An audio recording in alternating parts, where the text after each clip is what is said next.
Un agrado estar nuevamente con ustedes aquí en TVU en los puntos sobre las IES. Los puntos los va a poner Octavio Enríquez Lorga, el doctor Enríquez, quien conversará con nosotros en esta ocasión sobre lo divino y lo humano. Habíamos conversado con él, pero fundamentalmente sobre temas de formación, temas educacionales, obviamente está dedicado a eso, y también un poco sobre nuestra realidad regional y nacional en un momento interesante, importante de nuestra historia. Y vamos a conversar en primer lugar sobre cómo formar y educar en una sociedad libre, para continuar con el cambio de paradigma de la actividad productiva regional. Hay un cambio importante, cómo funcionaba esta sociedad y esta actividad productiva y cómo está transformándose aceleradamente. Y finalmente la transformación social que genera la tecnología y la información. Habíamos señalado que en algún momento que estamos inmersos en la era de la información, pero también de la tecnología, un cambio pero gigantesco que es absolutamente globalizado, ¿no es cierto, Octavio? Así es, Cristian, un agrado estar contigo nuevamente en este programa. Bueno, vamos a conversar sobre todo ello y podríamos comenzar de inmediato tratando de distinguir entre lo que es formar y lo que es educar, y por cierto también lo que es instruir o informar, ¿no es cierto? Y qué aporte a este respecto tienen la familia, el colegio, por mencionar enseñanza básica y media, ¿no es cierto?, y parvularia eventualmente, y la universidad. ¿Cómo distinguimos estos tres elementos de formación, de educación, de información, en primer lugar? Y después, ¿qué rol juegan estas otras variables ahí? Mire, yo creo que con el correr del tiempo y en función del desarrollo que se ha ido produciendo en esta sociedad cada vez más competitiva, pero al mismo tiempo más exigente y a su vez preocupada no solamente de los derechos y de los deberes de las personas, sino que instalada ya la información y la sociedad globalizada, es imperativo detenerse a conceptualizar algunas cuestiones. La formación como concepto, a mi manera de ver, es mucho más amplio que el concepto de educar, el concepto tradicional de educar, porque muchos lo reducen al término de la instrucción que pueden entregar las distintas instituciones, los distintos niveles de la educación. La formación es integral y en la formación de la persona ciertamente que influyen distintos factores a lo largo de toda su vida. Y ciertamente que la formación integral de esa persona parte, ¿no es cierto?, por la formación en el núcleo familiar. Claro. Y por lo tanto, lo primero y más importante radica allí. Y por lo tanto hay que preocuparse como Estado, como sociedad, de fortalecer el rol de la familia en lo que es la formación integral del individuo. Posteriormente, con la incorporación del niño, ¿no es cierto?, que viene con esta impronta de su formación en la familia, con los valores que adquiere allí, con las visiones que adquiere allí, ciertamente que la educación en sus niveles preescolar, primeramente tal, o parvulario, escolar y posteriormente el superior, ciertamente que allí adquiere ciertos desafíos específicos. Y lo más importante es que esta formación a través de la educación, que no pretende otra cosa que los educandos adquieran ciertos conocimientos y competencias para mejor desempeñarse y poder servir a los demás, y no la educación centrada en quien enseña, sino que centrada en quien aprende, el estudiante. Bueno, ciertamente que hay que preocuparse como sociedad, como país y como Estado, en que la libertad, ¿no es cierto?, sea respetada. La libertad de elección de todas aquellas personas, de todas aquellas familias, en la manera, en la forma, en los espacios, en los colegios en que esos jóvenes, primero niños y después ya no tanto, van a estudiar. Y después viene la universidad. Y después viene la educación superior. La universidad y también en los institutos de educación. Por eso mismo estoy hablando de la educación superior en términos más amplios. Claro. Yo creo que en la educación preuniversitaria o antes de la educación superior, hay un cierto piso que el Estado debe establecer como lo que es lo básico que debe dominar estudiante de ese nivel. Sobre todos aquellos conocimientos que definen ese piso, conocimientos, habilidades, destrezas, conducta, vienen elementos que cada una de las personas y las familias pueden o quieren o desean agregarle. Y no voy a eludir el fondo de tu pregunta. Es absolutamente legítimo que un colegio que tenga un determinado signo ideológico, puede ser confesional, por ejemplo, bautista, por ejemplo, católico, o laico, u otro, de otra característica, lo pueda hacer y tenga la libertad de hacerlo, ese tipo de agrupaciones. Ahora, porque cada una de estas agrupaciones que constituyen la sociedad tienen derecho, ¿no es cierto?, a libre expresarse y a libre contribuir al desarrollo del país. Ahora, en la educación superior estamos hablando ya de la aparición, ¿no es cierto?, de dos tipos de instituciones. Voy a agrupar los institutos profesionales y los centros de formación técnica para distinguirlo de las universidades. Y creo que en nuestro país tenemos todavía, y desde hace mucho tiempo, muy invertida la pirámide de las necesidades que satisfacen el desarrollo del país, cuál es contar con un mucho mayor número y un mucho mayor nivel cualitativo de las instituciones de formación superior no universitarias, aquellas que le entregan las habilidades y competencias para que las personas puedan desempeñar un trabajo o un oficio con un alto nivel de calidad y un alto nivel de competencia sin ser necesariamente universitarias.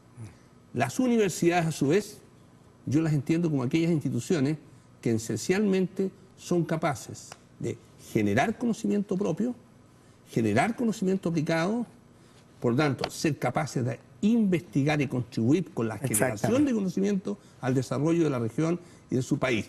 Y con esa impronta de sus académicos, ser capaces de formar y finalmente de transformar a los estudiantes que vienen o provienen de la educación media. Y transformar la realidad en la que está inmersa también en la sociedad. Y de esa manera es como efectivamente, ¿cierto?, una universidad, o en este caso, puede y debe vincularse con su entorno social a través de todas las funciones universitarias, no como antiguamente se entendía solamente a través de las actividades de extensión cultural y otras, sino que a través de la docencia de pregrado, a través de la docencia de posgrado, a través de la investigación científica, en fin. Y ahora se han diseñado incluso unidades que trabajan específicamente esta dimensión de vinculación con el medio. Bueno, aquí tenemos al doctor Octavio Enríquez, hablándonos de esta temática de la formación, de la educación, de la enseñanza.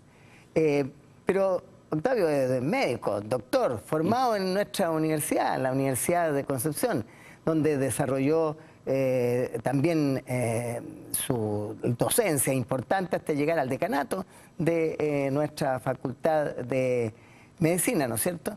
Y posteriormente, continuando en el ámbito de la educación, en la actualidad se ha transformado en vicerrector de la sede regional, ¿no es cierto?, de la Universidad Nacional Andrés Bello, en la que está creciendo enormemente. Le hemos visto allí una intensa actividad constructiva que me imagino que va a estar para esta temporada, ¿no es cierto? Así es, Cristian. Yo creo que nosotros nos sentimos muy contentos en la sede de Concepción Talcahuano, el que efectivamente en un año de desaceleración económica como fue el año pasado, fuimos quizás la única institución de educación superior que fue capaz de llevar adelante la compleción, el desarrollo de un proyecto de la quinta y sexta etapa, que son las últimas del proyecto o el plan maestro original. Son 10.000 metros cuadrados las que se agregan al proyecto original y de esos 10.000, 6.000 van a estar a disposición de la universidad, de sus estudiantes, a partir del año 2016. La universidad en general, aparte de la entrega de información, también realizan tareas de formación, evidentemente, las universidades que tienen profundidad, prestigio, en fin, como la nuestra, la Universidad de Concepción. Pero allí en la Universidad Andrés Bello hay un programa muy intenso de carácter cultural, en la que se desarrolla una gran cantidad de actividades que felizmente también se replican y se realizan en otras universidades que están situadas en nuestra región y que han nacido aquí. Así es. Y que también tienen actividades paralelas que complementan la información y la educación. Eso es vital. Nuestra zona, Octavio, tú lo conoces perfectamente porque eres nacido y criado aquí, de familia penquista, y tú has visto años y años que se ha señalado que podría ser la capital cultural, si no del país, por lo menos del sur de Chile, ¿no es cierto? Y eventualmente abarcando parte de Argentina. Así es, y tú me tocas un aspecto que para mí en lo personal me resulta muy sensible. Yo soy hijo de una concertista en piano que fundó el Instituto de Música en la Universidad de Concepción, y esa es una forma de expresión artística que cualquiera de nosotros debe respaldar, impulsar y hacer crecer. Todas las formas de expresión cultural, y específicamente en la Universidad Andrés Bello estamos realizando una actividad de extensión cultural todos los meses, los días martes, el segundo martes de cada mes. Y ahí muchas veces nos hemos encontrado, Cristian.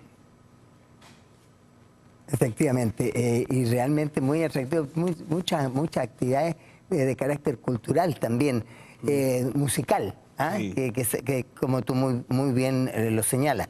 Pero yo quisiera agregarte, cuando hablamos de la libertad de enseñanza, hablábamos de la familia, y hay una suerte de búsqueda también de una suerte de igualdad de oportunidades.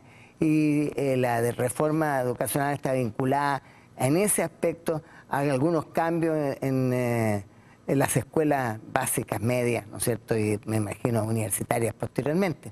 Tema que todavía no se ha abordado del todo, y también viene la reforma a la municipalización de la enseñanza pública, hay un cambio importante allí. Pero la más importante, la formación está en la familia, y ahí desgraciadamente nos encontramos con una evidente e inevitable desigualdad de inicio, ¿no? Sin ninguna duda, yo creo que lo más importante en este caso es entender que en esta sociedad globalizada, tecnologizada, hay una clara pérdida de los valores humanistas y la vocación de servicio de los jóvenes. Y eso uno lo ve en los estudiantes universitarios que estudian cualquier carrera profesional hoy en día, y eso es altamente preocupante. Por lo tanto, la mirada tiene que volver hacia las bases, hacia las raíces. Tiene que volver hacia lo que seamos capaces de hacer con las familias, en las escuelas básicas y en la enseñanza media. Ciertamente que ahí hay un desafío país tremendo. Hay que entender que el desarrollo de un país, que el desarrollo de una región, no tiene que ver solamente, como algunos piensan equivocadamente, con el crecimiento productivo.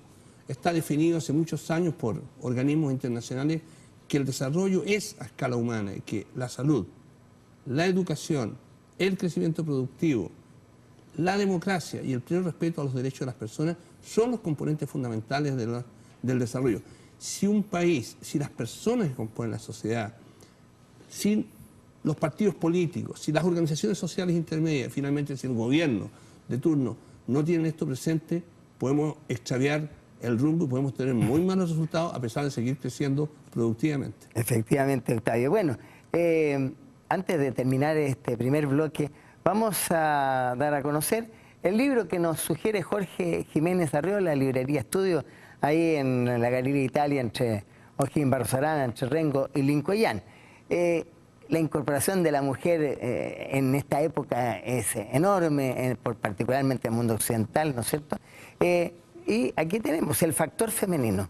¿Qué les parece? Ahí está, ¿no es cierto? El factor femenino de Paul Tournier. Fíjense, ¿qué papel han desempeñado las cortesanas en los avatares de la historia? ¿Hasta dónde ha llegado su poder e influencia?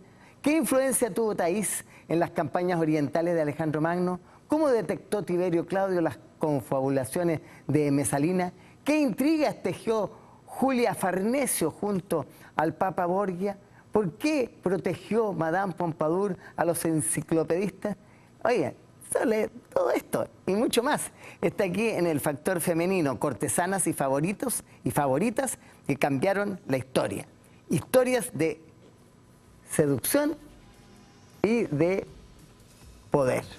Ahí está el factor femenino, el libro que nos sugiere Jorge Jiménez. Hacemos un alto aquí en Puntos sobre las IES. Volvemos en el segundo bloque de nuestro programa.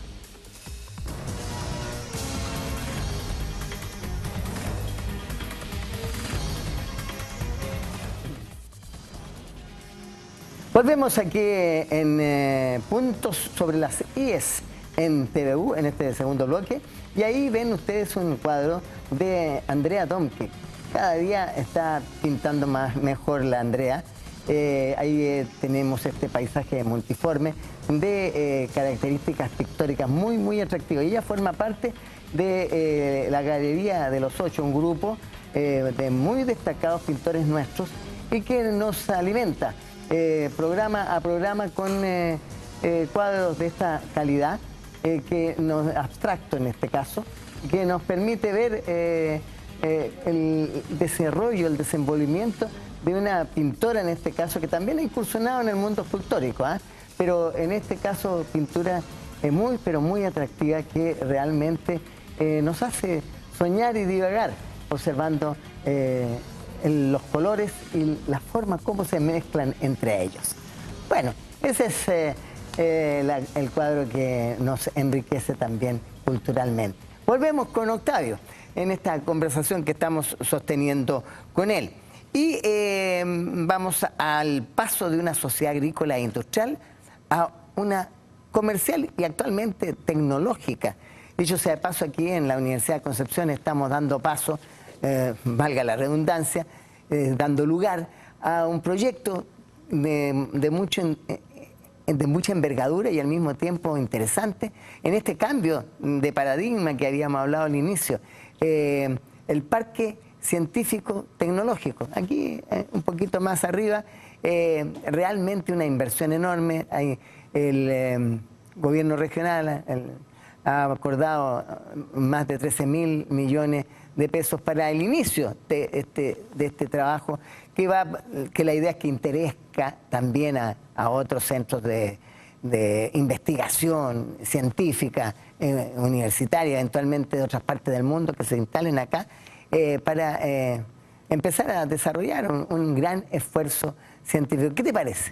Una estupenda noticia, Cristian, porque yo conozco muy bien que esta iniciativa tiene ya mucho tiempo, desde que se empezaron a delinear los primeros objetivos desde la Universidad de Concepción, ciertamente, que ha sido líder en esta iniciativa, y a la cual deben concurrir todas las otras instituciones y fuerzas vivas de la región para poder efectivamente contribuir, como dije hace un rato, a poder generar más y mejor conocimiento pertinente socialmente, para poder contribuir a solucionar los problemas de la gente y de las personas. Ciertamente que este es un esfuerzo que debe ser respaldado por todas y cada una de las personas, no solamente por la institución original, sino que por todos aquellos que se sientan parte del desarrollo de la región. Ahora, yo te pongo este ejemplo de búsqueda de una actividad que cambie el paradigma, como habíamos señalado, ¿no es cierto?, de nuestra actividad productiva, que partió históricamente, sabemos, con la agricultura, ¿no es cierto?, y la ganadería, en la época de la conquista, la colonia, en fin, y que posteriormente en el siglo XX, ya, a través de Corfo y otras instituciones del Estado, aunque antes había desarrollado todo el proceso de la molienda, ¿no es cierto? Y gracias a ella la harina nuestra llegó a California en la Fiebre del Oro. Pero en fin, pero en definitiva también un cambio, una industrialización, llegó el acero, llegó las textiles, la loza, en fin. Pero parece que eso fue quedando un poco de lado porque hay una cantidad importante de esos elementos que se producen en otras partes. Así es. Y a valores menores. Pero esta búsqueda de para dónde y cómo, para dónde debemos ir y cómo cambiar para encontrar nuestro norte en esta época. Está también la plataforma logística que hemos estado dando vuelta ahí en Talcahuano, que también es una vinculación más bien comercial, pero también en que hay montaje allí de una serie de elementos productivos que vienen del este. ¿Cómo hacemos para ir, y todo nuestro aparataje universitario, el tuyo, bien, ¿no es cierto? ¿Cómo nos pone en esta nueva era? Yo quisiera un poco más referirme, un poco más porque está dentro del ámbito de lo que yo más conozco y en lo que me desenvuelvo, lo que se refiere a un componente fundamental de lo que es la investigación y el desarrollo, que es la innovación. Es decir, la capacidad de crear cosas nuevas que pueden ser útiles a un propósito de desarrollo. Y ciertamente que el lugar que por definición es capaz de innovar con mayor celeridad, exactitud, es la institución universitaria y los grupos y equipos de trabajo que se constituyen al respecto. Yo creo que esa es otra cuestión fundamental. Ya no se trata del trabajo aislado de un investigador brillante, que por muy brillante que sea, con un tremendo currículum, sino que la capacidad de constituir equipos de trabajo inter y multidisciplinario para poder encontrar las soluciones que se requieren. Te doy un ejemplo en educación. En educación, ¿no es cierto?, cada vez más está asentado el concepto que lo importante es lo que el estudiante aprenda y no lo que el profesor enseñe, ¿ok? Y que para eso deben constituirse grupos pequeños de trabajo y los profesores ser facilitadores del proceso y aplicar la tecnología de punta para que los estudiantes efectivamente logren ese aprendizaje. Y tecnología comunicacional existe todos los días nuevas formas en que esto se va renovando. Aquellas instituciones que sean capaces de usar y aplicar estos avances de la tecnología en el proceso educacional son las que van a tener mayor éxito en la pertinencia de su quehacer. Y lo importante es que los formados en estas aulas, en estas academias, ¿no es cierto?, también estén en condiciones, por este esfuerzo científico que realizan y estos avances que van encontrando ellos mismos, entreguen elementos de aplicación en terreno que sean importantes para el desenvolvimiento productivo de la sociedad en el entorno nuestro y, por cierto, a nivel mundial. Me estoy imaginando a una escala muy superior en Silicon Valley, donde todo el avance tecnológico gigantesco que hay allí en el oeste norteamericano, ¿no es cierto?, en las costas del Pacífico. Así es. Realmente le han dado otra... Incluso más, hay esfuerzos interesantes a ese respecto en la India, países que consideramos atrasados, entre comillas, que tienen una cultura milenaria, pero que también han desarrollado algunas áreas, algunos espacios de gran avance en esta temática. Así que allí está la aplicación de la formación y de la investigación científica. Ciertamente, mira, yo te quiero dar un ejemplo, un hospital de la región aquí que está afiliado a varias instituciones educacionales superiores. Se está desarrollando un plan que no solamente está orientado a la formación de especialistas en cardiología, sino que no solamente en cardiología intervencionista, en cardiología invasiva, sino que además en este programa se ha incorporado la tecnología moderna que se refiere a la aplicación de la telemedicina, con lo cual esos especialistas que se forman de esa manera tienen la oportunidad de aplicar esta tecnología para poder resolver los problemas de la gente que están situados a distancia física de este centro de mayor complejidad. Lo mismo vale para muchas otras realidades de la salud. Perdón que dé un ejemplo de la salud, porque me resulta más fácil darlo como ejemplo. Claro. Ahora, una consulta que te quería hacer precisamente en ese terreno. El aporte de nuestra región, que tiene el alma mater, la Universidad de Concepción, pero tiene también una nutrida constelación de universidades relevantes, importantes, con gran asiento en la zona, y muchas más que se han ido agregando.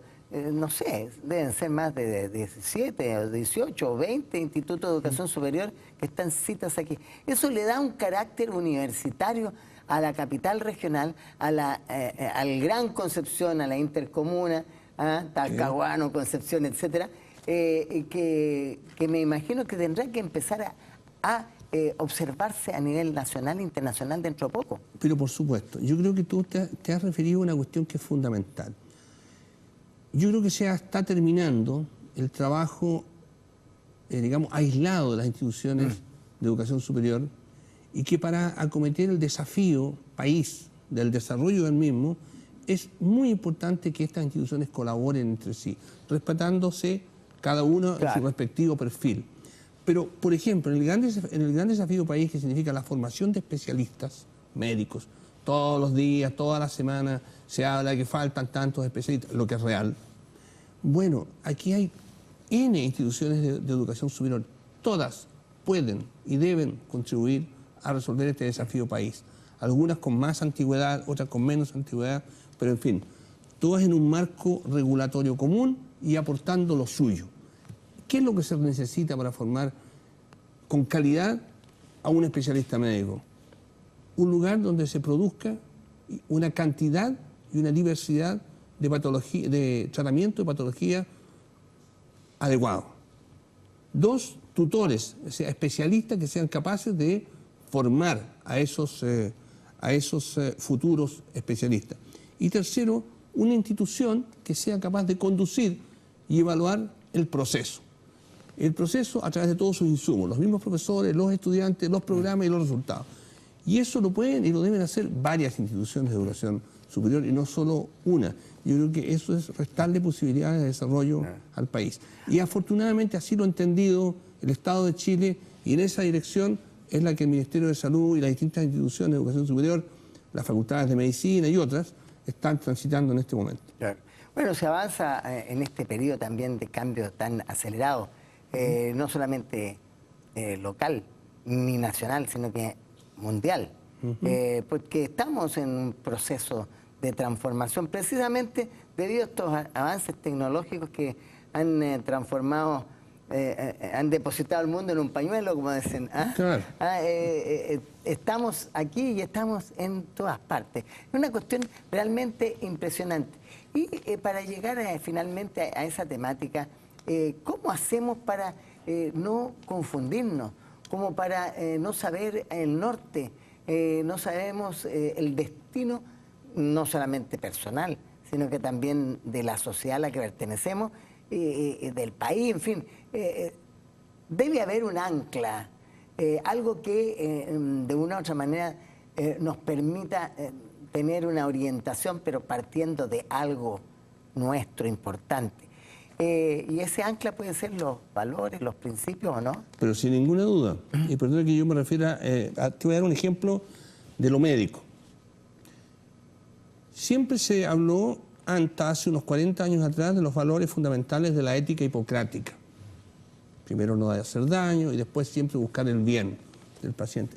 Definitivamente aquellos valores han sido superados por el tiempo, por el desarrollo, por la historia y porque ha surgido una nueva corriente de pensamiento. Y hoy día, están claramente establecidos y arraigados los valores aportados por la bioética, que es una reflexión, una mirada más amplia, desde los 70 para adelante, que incorpora el derecho de las personas, de los usuarios, de los sistemas de salud y de los médicos en este caso, a participar informadamente en todas las decisiones que les afectan. De ahí nace el concepto del consentimiento informado, en fin, y de otras cuestiones que tienen que ver con los derechos de las personas. Y otro concepto que tiene que ver con la justicia distributiva. Es decir, ¿por qué yo voy a asignar, o bajo qué criterio, mejor dicho, voy a asignar recursos que son finitos en una forma arbitraria? Tiene que hacerse bajo algún criterio de distribución. Claro. Y todo ello es motivo de discusión y análisis del más alto nivel, ya no solo en las instancias, fíjate, de orden sanitario, sino que en todas las instancias que tienen que ver con la vida societaria. Porque en el concepto de la salud que te esbocé hace un rato, no solamente influyen los factores biológicos propiamente tales o sanitarios tales, sino que factores también que tienen que ver con todas las otras dimensiones de la vida humana, social, familiar. Ahora, para desarrollar esto, desgraciadamente también se tiene que contar con recursos económicos. Y para alcanzar buenos e importantes niveles de desarrollo de todo lo que hemos estado conversando, se requiere tener un ambiente económicamente exitoso o que avance hacia una mayor acumulación de recursos, ¿no es cierto?, o conquista de recursos que permitan invertir precisamente en todos los elementos que rodean el esfuerzo conjunto destinado a aquello. Por supuesto que ahí tiene, claro. tiene que haber un equilibrio razonable Claro. entre lo que es la libertad de emprendimiento y la capacidad de generar riqueza, ¿no es cierto? Exactamente. Y la distribución equitativa de aquellos recursos en las áreas de mayor prioridad. Ciertamente que el área de la salud es una de ellas. Y no puede ser, ¿no es cierto?, que haya un 80% de los chilenos, en este caso, que tenga un acceso desigual, ¿no es cierto?, o menor, mejor dicho, que el 20% restante. Aquello debe resolverse a través de elementos de regulación que deben instalarse. Claro, ahora los economistas dicen que, en definitiva, en el mundo la economía ya no tiene secretos, ¿ah? Y que más o menos las orientaciones del desarrollo económico de los países están relativamente claros. Aunque siempre surgen problemas en que los economistas no tuvieron oportunidad de precavernos oportunamente, ¿ah? Pero esa situación es tremendamente relevante y para ello los países no solamente deben preocuparse de lo que hemos estado conversando, de la formación, de la educación, sino que también del desarrollo conjunto de una economía sustentable que haga posible que lo que entregue este mundo educado, ¿no es cierto?, pueda ser recepcionado adecuadamente y, por cierto, en un periodo de tiempo lo más corto posible. O sea, cuando estamos hablando de cambios en el mundo de la educación, estamos hablando de lo que va a suceder aquí en nuestro país dentro de 15 o 20 años, ¿no? Ciertamente, a eso me refería yo con el equilibrio razonable que debe existir entre estos dos componentes. No es el uno o el otro. Hoy día eso es un discurso total y absolutamente añejo. Es una ideologización inconveniente para el futuro desarrollo del país. A nadie, por lo menos a mí, no me cabe que la resolución de los problemas que tiene este país sea reeditar algunas fórmulas que ya fueron probadas, ensayadas y fracasadas. Que no han tenido éxito. Claro. Y que no han tenido éxito, desgraciadamente. O si eventualmente en algún instante pudieran haberlo tenido, pero ha habido tantos cambios en el entorno, tantos cambios relevantes, tecnológicos, incluso físicos, que es obvio que las recetas del pasado no funcionan en el presente para nada. Por ejemplo, yo no quiero sustraerme a la discusión, tú no me lo has preguntado, pero de la educación superior, digamos. A lo mejor estaba en el último bloque. No, todavía no hemos llegado, vamos a pasar al tercer bloque del programa. Como tú prefieras, Cristian. Muy bien.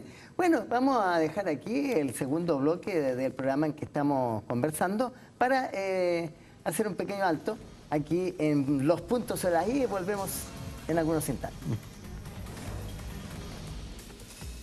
Volvemos en este tercer y último bloque de nuestro programa Los puntos sobre las I. Es Octavio Enríquez Lorca, nuestro interlocutor de hoy, ya hemos dicho, vicerrector de la Universidad Andrés Bello a nivel regional.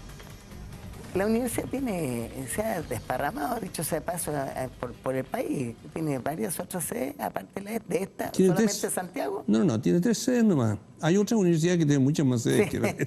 No, tiene la sede principal, que era donde nació, que es la sede de Santiago.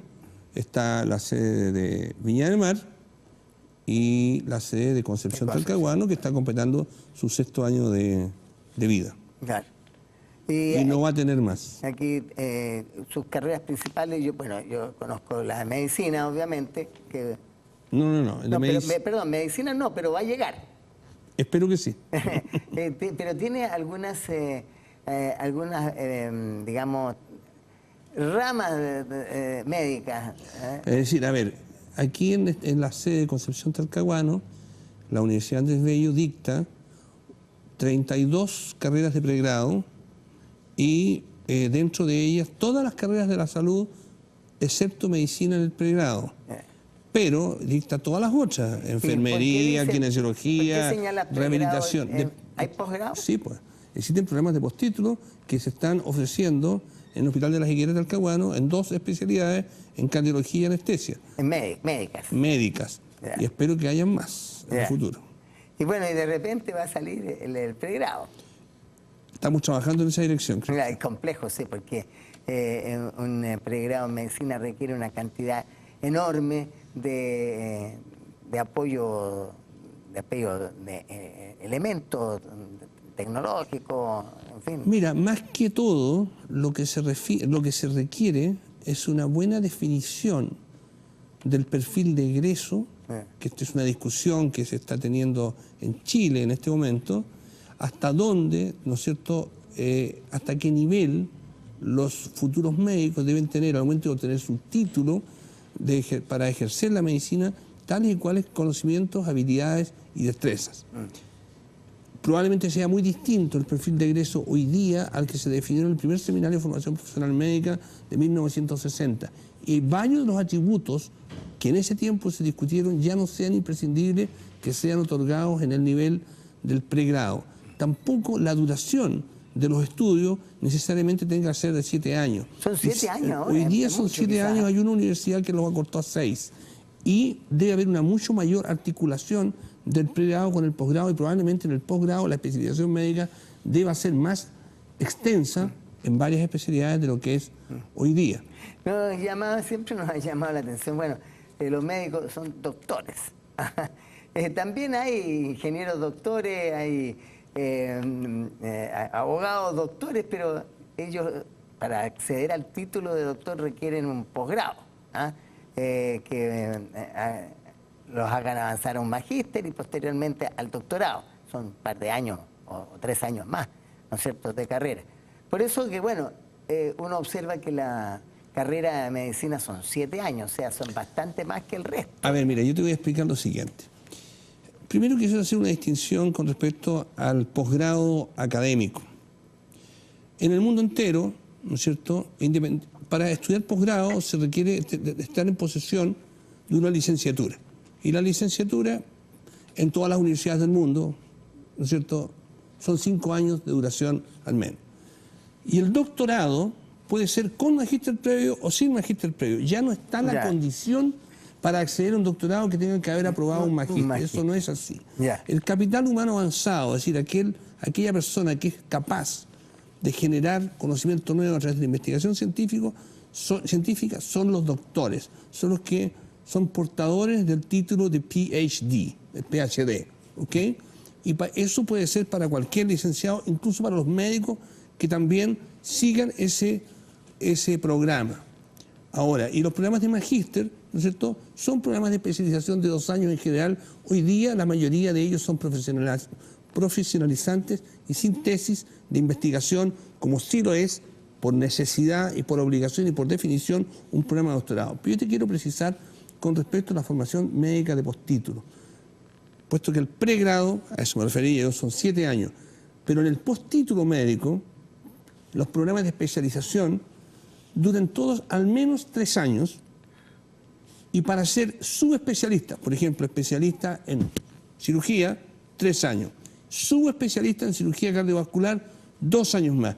O sea, estamos hablando de un largo periodo de entrenamiento, ¿entiendes? Y muy exigente y muy demandante. Y tiene que ocupar ese espacio de tiempo, no puede desarrollarse probablemente de manera más intensiva en algunos aspectos, en un espacio más corto de tiempo. Es lo que te decía hace un rato. Los estudios de pregrado probablemente deban acortarse. 6 años, 5 años. De hecho, hay universidades que así lo han hecho. ¿En el mundo? En el mundo. Quiero ir al punto. Pero lo que está claro es que la duración de lo que viene después, con 3 años en general, no es suficiente. Y para llegar a ser especialista en un área de especialidad o subespecialidad, se requiere un tiempo promedio entre 3 o más años, 5 años por lo general. Hay que saber distinguir, además, Cristian, que lo que nosotros tenemos en Chile es una formación europea, o sea, una formación napoleónica. Los estudios de pregrado se inician, en el caso de medicina, con estudiantes que tienen 17 y 18 años y que ingresan directamente a la educación media a, ¿no es cierto?, la educación universitaria, por lo tanto, a la educación médica probablemente tal. En muchos países del mundo anglosajón no es así. Y lo que tú haces en Estados Unidos o en Canadá es que después que egresas de la high school, de la educación media, haces un programa de bachillerato, de estudios generales, que es bastante flexible y que dura 4 años.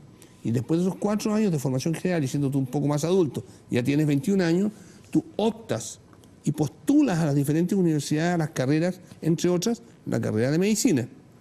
Y ahí la carrera de medicina puede durar 3 o 4 años, no dura más. ¿Por qué? Porque ya estamos con un sujeto, primero que es mayor, que está más maduro, que tiene muy claro lo que quiere hacer y que tiene estudios de formación general previos adquiridos en el bachillerato. Por lo tanto, son modelos distintos.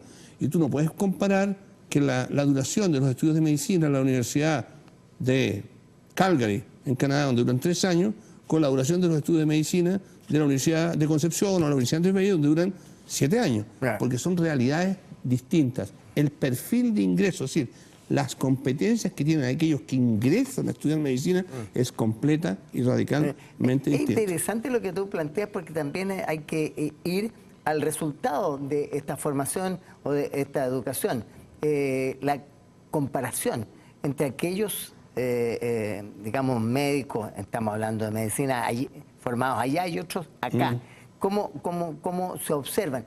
Yo he sabido que muchos médicos, no solamente penquitas, de país, de Chile, que tienen extraordinarios resultados y destacan en el ámbito exigente de Norteamérica, por ejemplo, donde hay especialidades muy complejas y que nuestros médicos se desempeñan de manera excelente. Desgraciadamente algunos se quedan allá.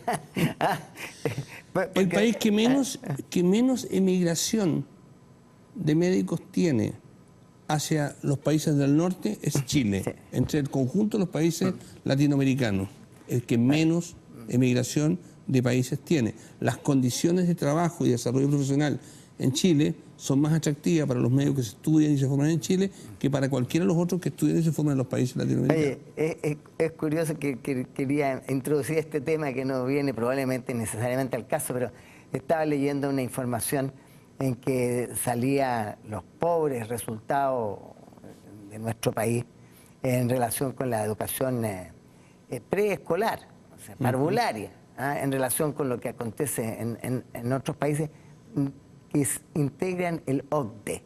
Y esta organización que en definitiva recibe o ha recibido y que conforma, por decirlo así, la Premier League, ¿sí? de los países del mundo en el desarrollo. Entonces, si nosotros nos hemos incorporado con gran mérito y aplausos propios a esta llegada a esta primera liga, pero obviamente estamos abajitos, Entonces decir que estamos abajo en esto, lo otro, lo más allá dentro del OCDE parece normal, porque es allí donde poco a poco vamos a ir creciendo. Absolutamente, pues, Cristian, sí. No hay que confundir que el crecimiento que ha tenido Chile en los últimos años, que es innegable, el crecimiento productivo y el desarrollo que lo ha acompañado, no significa necesariamente que Chile sea un país que esté a la altura de los grandes países desarrollados todavía. No lo es así. La dirección o el camino a recorrer todavía es largo. Tenemos áreas en que uno vive bastante cómodamente y tiene todas las, digamos, los sagrados y la calidad de vida que tienen, que se puede tener en los países más avanzados, obviamente. Pero por cierto que nos falta aún muchísimo camino por recorrer. Así es. Pero eso no quita que tenemos, por cierto, una serie de ventajas de muchos tipos y que hace que precisamente suceda lo que tú señalas, que nuestros médicos y profesionales de cualquier tipo que van a estudiar y a formarse afuera, la verdad es que en general vuelven. Así es. Retornan porque aquí hay una suerte de agrado de vivir en nuestro país. Hay áreas, sí, en que están aún muy postergadas y lo que yo planteaba del tema de la familia en un inicio está vinculada a una serie de elementos. ¿Cuántas diría yo, cuánta gente, cuántas familias en su casa tienen libros? Alguien señalaba de que la cantidad de libros en los hogares eran escasísimos en su gran mayoría. O sea, la capacidad cultural, la búsqueda de una profundización del saber en el hogar aún es muy débil. Y precisamente es ahí donde tú señalabas la necesidad de que nuestros avances lleguen también al ámbito, principalmente al ámbito familiar, para ir creando hábitos, ir creando disciplina dentro del hogar y disciplina en el comportamiento público. Sí. Lo que haga que nuestro país de una u otra manera tenga una calidad de vida muy superior. Claro que de pronto cuando tenemos algunos problemas, sobre todo problemas citadinos en las ciudades, desórdenes, cosas de ese tipo, miramos a los países a los grandes países desarrollados y observamos las mismas características. Sí, en algunos casos peor. En algunos casos peor. Lo que indudablemente hace que debamos meditar lo que tenemos de lleno en el vaso y no necesariamente lo vacío que tenemos en él.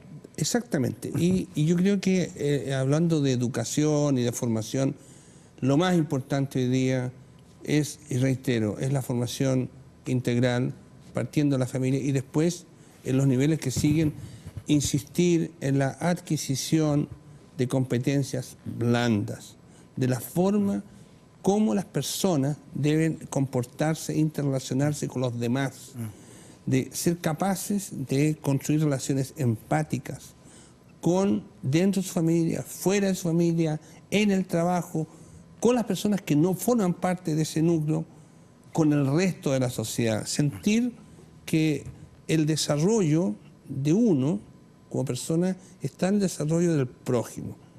Y, en definitiva, lamentablemente se ha instalado por esta cultura de la competencia y del éxito de esta competencia una cuestión que es malsana y que es un egoísmo transversal y una indiferencia y una falta de espíritu de servicio.